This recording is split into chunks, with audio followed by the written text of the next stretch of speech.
You're standing in a parking lot holding a paycheck stub, and the number in the net pay box is 1140. You look at it twice. Then your phone buzzes and the top story on it says, average American household now sitting on a record $1,090,000 in net worth. Same country. Same week. Same economy. So you do the only reasonable thing a person can do with that gap. You assume you're the exception. You assume everyone else got a manual you never received. You fold the stub, shove it in your back pocket, and go back to work trying not to think about it. That man is Marcus Feld, 38, drives a delivery route out of Tulsa, Oklahoma. Statistically, one of the most ordinary men in the country. Spoiler, he isn't behind. Both numbers are true. Nobody lied. And the space between them is the most expensive piece of misinformation most people will ever believe about their own life. My name is Jordan, and today we're going to go find the man hiding inside that gap. Because there is one. He's real. He's alive. He has a very nice boat. And he has absolutely no idea he's quietly wrecking how you feel about your own bank account. And once you've met him, every shocking statistic about the average American is going to look different, shocking for a completely different reason than you thought. The trick. Here's the sleight of hand, and once you see it you can't unsee it. When someone says the average American, they almost always mean the mean. Add everyone up, divide by the head count, print the number. That number lies by omission. Put 9 warehouse workers making $42,000 a year in a room with one hedge fund guy making $20 million. The average income in that room is just over $2 million. Congratulations, everyone in the room is a millionaire on paper. 9 of them are still deciding whether to fix the transmission or the water heater this month. Now the hedge fund guy leaves for lunch. The average income in the room just fell by $2 million. Not one single person's actual life changed. The median is different. The median is the person standing dead center of the line, half the country ahead, half behind, and he genuinely does not care what the guy at the front of the line is holding. Nobody writes headlines about the median. The median doesn't trend. The median is a person. The mean is a rumor. So Marcus's 1,140 paycheck reflects a median household net worth that's a fraction of that 1,090,000 headline. Same underlying data, same week. That gap isn't a rounding error. It's a portrait of exactly who owns what. And before we go further, a promise. There is one number later in this video that's worse than every other number combined. I'm holding it back on purpose. You need everything else first for it to land the way it should. Just know it's coming. 500 and the wall. The Fed asks Americans one clean question every year: if a 500 car repair or medical bill landed on you tomorrow, could you cover it in cash, not a credit card? Not a loan from a cousin, not the emergency fund you keep meaning to start. Cash. A little over 1 in 3 adults say no. 500 isn't a catastrophe. That's a transmission sensor. That's an ER-copay. That's a dishwasher that started smelling like a campfire. And more than a third of adults in the richest economy on the planet can't absorb it without borrowing. It hasn't gotten better. It was better during the stimulus years than it is right now, 3 years into headlines about a resilient economy. So what actually happens when the 500 lands? It goes on plastic. And plastic is where the quiet bleeding happens, and almost nobody runs the actual math out loud. The average rate on a card that's actually carrying a balance is sitting around 23%. On new cards, the CFPB has clocked it north of 26. The minimum payment is usually about 2% of the balance. Run that on a 2,500 balance at 23%. The minimum payment lands around 50. Roughly 48 of that is interest. About 2 touches the actual principal. You are paying 50 a month to barely move a needle. That's not debt repayment. That's a subscription to your own past, which is how Americans collectively hand over more than $150 billion a year in card interest. Not principal. Interest. That's the convenience fee for not having 500. The car is the weapon. If the credit card is the wound, the car is what made it. The average new car payment in America is now hovering around $740 a month. Used, around $520. And nearly 1 in 5 new car buyers are signing 4-figure monthly payments over $1,000 a month for a slightly nicer seat to sit in during traffic. But it's the $740 I want you to actually sit with, because almost nobody runs this number. $740 a month, invested instead at an 8% return, compounded over 40 years, comes out to roughly $2.3 million. Say that again slowly. The average American car payment is a $2.3 million decision. Which means the average American isn't too poor to become a millionaire. The average American is financing a depreciating box instead of buying an appreciating asset on a 72, sometimes 84-month schedule. 84 months. That used to be a mortgage term. And subprime auto delinquencies just hit a record. Look, most people genuinely need a car. The car is how you get to the job that pays for the car. That's not a lifestyle choice. That's a toll booth with a steering wheel. The 4-app Sunday. Here's where it stops being about spending habits and starts being about survival math. Nearly a third of people using buy now pay later services have used them to split up a grocery order. Close to half have paid late in the last year. More than half say flat out they couldn't make ends meet without it. Which brings us to Priya. She's 31, works as a vet tech, makes about $54,000 a year, and splits her grocery bill into 4 installments. Not because she's careless, because payday is Thursday and her toddler needs to eat on Monday, and Monday has never once agreed to wait. Every Sunday night, Priya does something I think about a lot. She opens the banking app, then the credit card app, then the BNPL app, then the second BNPL app she signed up for when the first one hit its limit. She does arithmetic across 4 screens to figure out which day of the week she's allowed to buy chicken. She's never called this budgeting. She'd be embarrassed to. She calls it checking. Priya is not a cautionary tale. Priya is a solvency bridge with a phone app. And there are millions of her, which is the thing I need you holding for the rest of this video. Every statistic coming up sounds like a story about personal failure. It isn't. It's a story about arithmetic that stopped working, and an entire industry that showed up, very helpfully, to sell financing for the gap. The shape of the debt. Total American household debt just crossed 18 trillion. The shape of that number matters more than its size, because it's not a pile of vacations. It's roughly 13 trillion in homes people needed somewhere to sleep. About 1.6 trillion in cars people needed to get to work. Another 1.7 trillion in degrees people were told were mandatory. And just over a trillion in credit cards that mostly bought groceries, transmissions, and dishwashers. That's not a spending spree.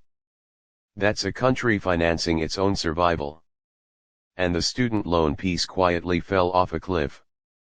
When the reporting pause on delinquencies ended, the share of balances 90+ days past due jumped from under 1% to over 10%. That's not a decline. That's a trapdoor. Marcus, round 2.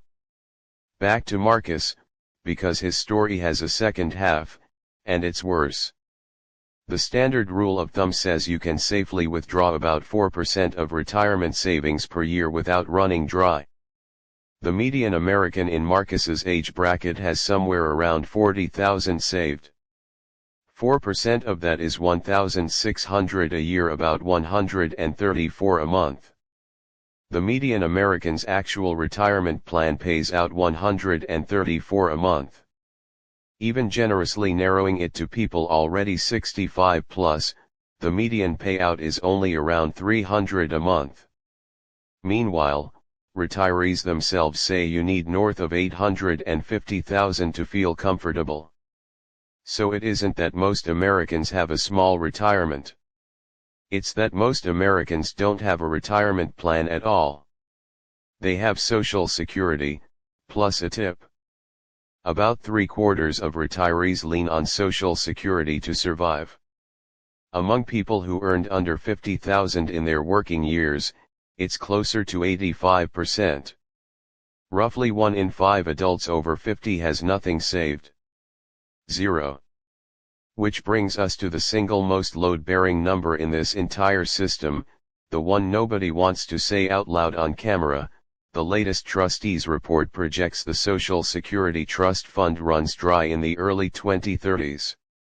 After that, incoming payroll taxes only cover about 77% of promised benefits, a very calm, very actuarial way of saying a roughly 23% automatic cut lands on the exact income source 4 out of 5 retirees are currently standing on. Congress can fix this. Congress has fixed things like this before. But you probably want to know the beam is cracked before someone tells you the house is fine. And people are already improvising in real time. Hardship withdrawals from 401ks have roughly tripled in 4 years. Workers earning under 6 figures are over 3 times more likely to take one. The retirement account has become the emergency fund, because the emergency fund never existed. We're eating the seed corn in a country that won't stop bragging about the harvest. What it actually feels like. Because a statistic is just a feeling somebody put in a spreadsheet. It feels like doing math in the grocery aisle you already did in the car. It feels like the full body drop when the check engine light comes on, and the 2 seconds after where you calculate whether you can pretend you didn't see it. It feels like telling your kid the class trip might not work out this year in a light, casual voice, and then being furious with yourself for how good you've gotten at that voice. It feels like lying awake running the same numbers for the 40th time, as if the 40th time is when they'll finally come out different. And more than anything, it feels like being the only one. That's what the statistics get wrong just by existing. 1 in 3 isn't a number when you're standing in the grocery aisle. When you're standing in the grocery aisle, it's just you. Housing, quickly. Because you already know. Median home price, roughly 420,000. Median household income, roughly 80,000. Price to income ratio, about 5 to 1. In 1990 it was around 3. In 1970, closer to 2. The house did not get twice as good. Same beige carpet. Nobody added a wing. More than half of renters, a record number of households now spend over 30% of income on rent, and a huge share spend over half. The median age of a first-time homebuyer has crept toward 40 in some reporting, closer to mid-30s in others. Nobody agrees on the exact number. Everybody agrees on the direction. We bolted the better part of a decade onto the runway. The strongest counter-argument.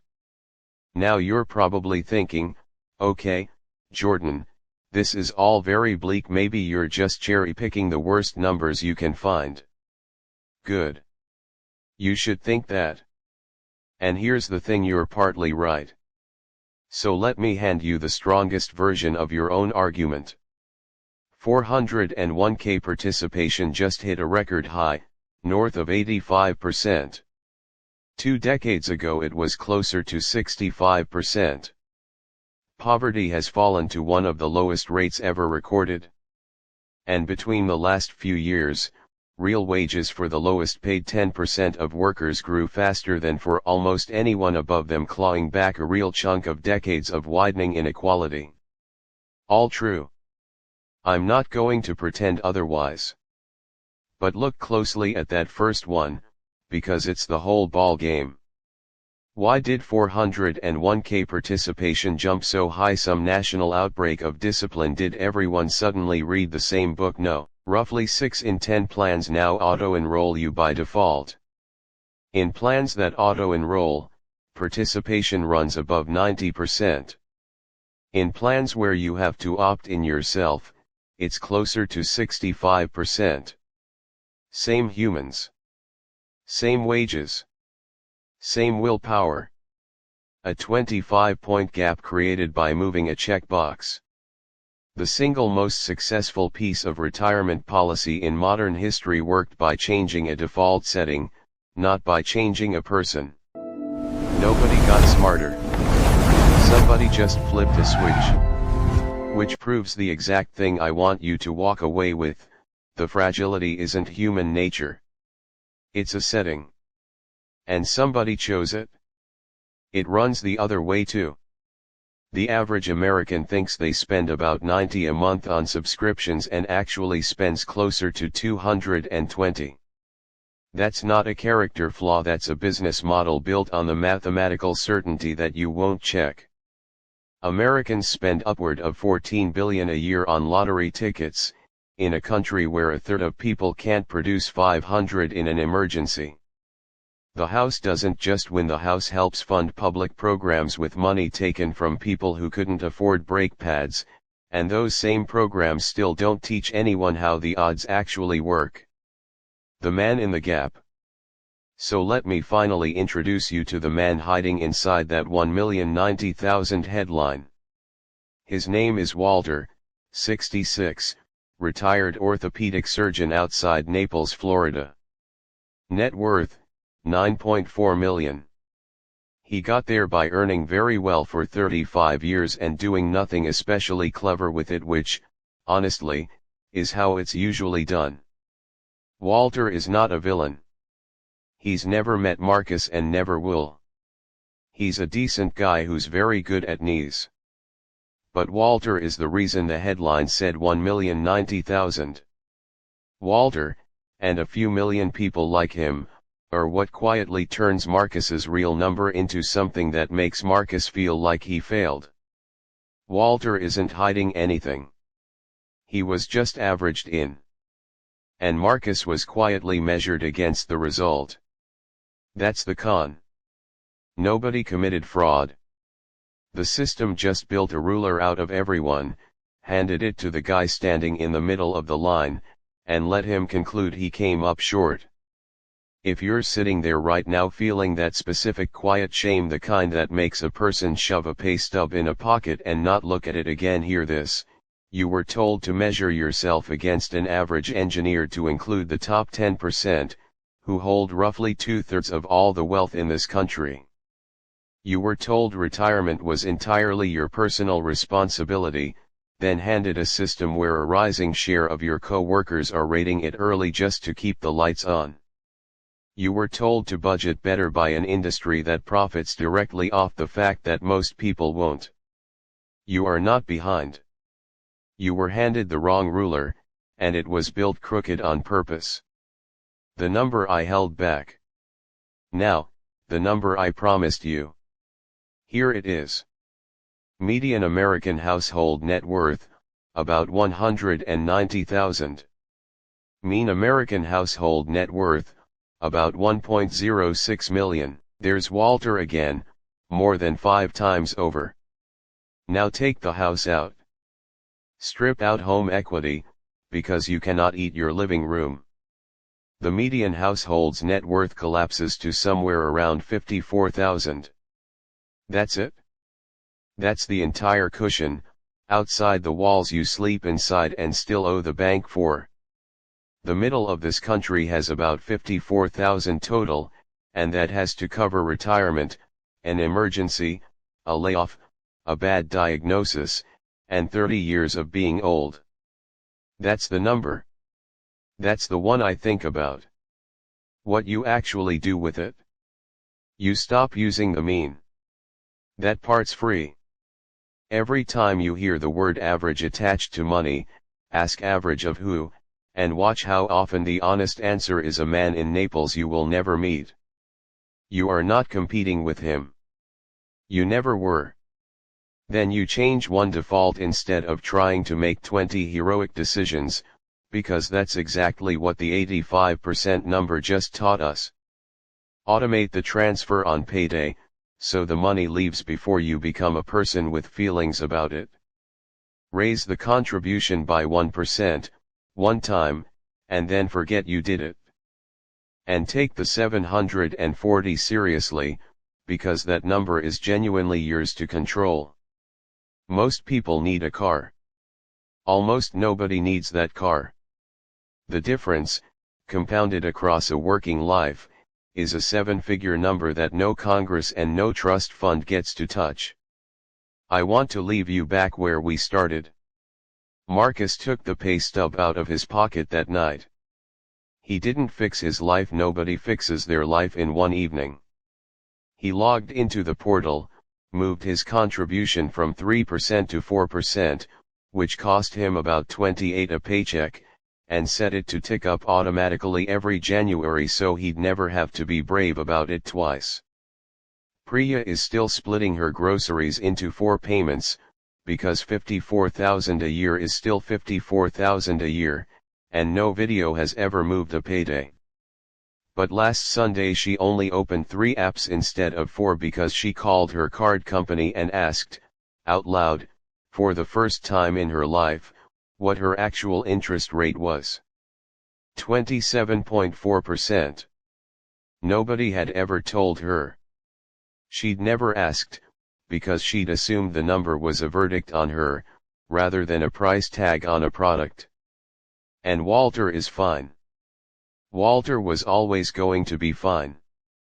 Right now, he's out there being averaged in, with absolutely no idea that a man in Tulsa spent years quietly thinking he'd failed because of him. That's the real shocking statistic. Not that the average American is struggling. The average American doesn't exist. It's that the real one, the person standing dead center of the line, has spent his whole working life comparing himself to a ghost, and quietly concluding he came up short. You didn't come up short. You were handed the wrong number. Go get the right one.